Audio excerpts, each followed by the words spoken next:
In the previous lesson, we took an introduction to the tort of negligence. We explained essentially what the key characteristics are when it comes to determining whether or not negligence existed or whether or not an individual can be found liable for their negligence.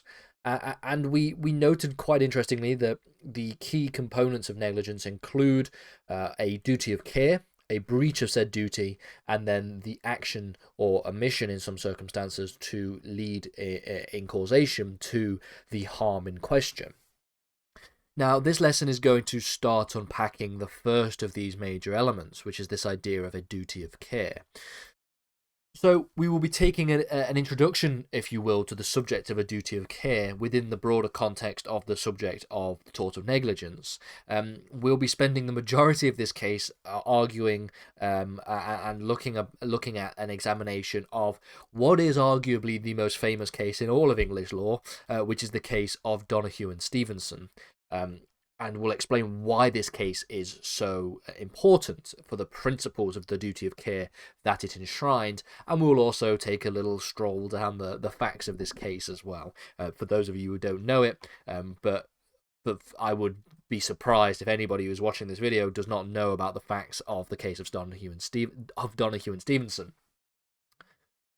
So, when it comes to the duty of care and an examination of how the duty of care develops within the law of tort from a historical perspective, we can actually see that it begins its life as quite a limited doctrine, as quite a limited principle, because it was only really limited to contractual relationships. And so as a result of which, you have a legal duty to take care, but this legal duty to take care only arises in circumstances where the individuals in question are under a contractual obligation, and so this legal duty exists only through this contractual obligation. Now, the scope and reach of the duty of care would be challenged in this regard in the case, one of the most famous cases in English law, the case of Donoghue and Stevenson, because what arose were facts which would suggest that a duty of care probably ought to exist, but that there wasn't a contractual relationship between the defendant and the claimant in this regard. So how can we either reject the claimant's arguments and reject the claim that was being issued, therefore maintaining this quite limited contractual understanding of the duty of care, or alternatively adjusting this concept of the duty of care to extend beyond that of mere contractual relationships. So that's really what we talk about in the case of Donoghue and Stevenson. Let's begin by thinking about the facts of this case. The facts involve a Mrs. Donoghue and one of her friends who allegedly visit a cafe by the name of Minchella. Now, one of the things that's important to note here is that the facts of this case were never actually challenged in the kind of way that you would in an actual case. Because the legal issues of the duty of care and all these different things went straight up and appealed up to the House of Lords. So what's quite interesting is the actual facts were never proven as to whether or not this happened. So we're going to say that these are the alleged facts which take place. We're just going to assume that they are true for the purposes of this series of lessons. So we have Mrs. Donoghue and one of her friends visiting a cafe by the name of Minchella. At the cafe, the friend of Mrs. Donoghue would purchase for her a ginger beer float, which is a type of drink, essentially. And this ginger beer float would actually arrive in an opaque bottle. That is also something that is important to note. Make it very clear, look, that what we're talking about here is a bottle that was bought by the friend of Mrs. Donoghue and then given to her. So she was the one who made the purchase. Mrs. Donoghue would then drink some of the ginger beer before her friend discovered, upon topping the drink and tipping out the insides of the drink, that what was inside the bottle was the remains of a decomposing snail. Obviously, Mrs. Donoghue isn't particularly happy about this set of affairs. She's drank some of the ginger beer, of which there was a decomposing snail within it, and upon seeing the snail, knowing that she had drank from that, it had made her ill. Okay? So these are the facts of this case. The issue for litigation in this case was who could Mrs. Donoghue sue?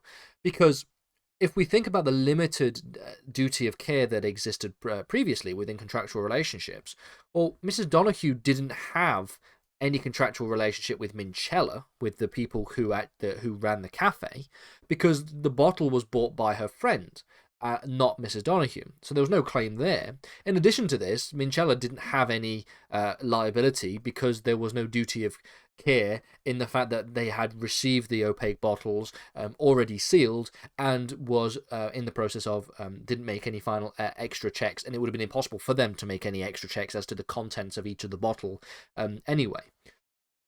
So instead, Mrs. Donoghue made the decision to sue the manufacturer of the bottle. And in addition to this, the retailer, like I've just said, could not have been at fault because they were unable to check and see the contents of the bottle themselves. It was an opaque bottle. So Mrs. Donoghue would go on to sue the manufacturer, who obviously didn't have a contractual relationship with Mrs. Donoghue. We have sort of two levels removed. The manufacturer had a contractual relationship with the retailer, presumably, and then the retailer had a contractual relationship with the friend of Mrs. Donoghue, but then Mrs. Donoghue was given the bottle as a gift or as a purchase for her. And so as a result of which, this idea of Mrs. Donoghue making a claim against the manufacturer cannot be done on the basis of a contractual obligation because there didn't exist any contract there. And despite this being the case, she would ultimately win her case against the manufacturer. And this was seemingly relatively innocuous, seen as a relatively innocuous decision made by the House of Lords. However, it was the word of Lord Atkin which enshrines one of the most important principles of the duty of care, and this is known as the neighbour principle. And this is the passage that we can see from which we can find the neighbour principle. They say that the rule that you are to love your neighbour becomes in law, you must not injure your neighbour. And the lawyer's question is, who is my neighbour? Receives a restricted reply. You must take reasonable care to avoid acts or omissions which can reasonably foresee would be likely to injure your neighbour. Who then in law is my neighbour? The answer seems to be persons who are so closely and directly affected by my act that I ought reasonably to have them in contemplation as being so affected when I am directing my mind to the acts or omissions which are called into question.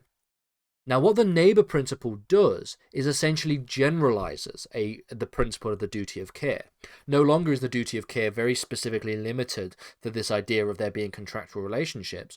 Well, now the duty of care is generalised. It is now a generalised principle to your quote-unquote neighbour.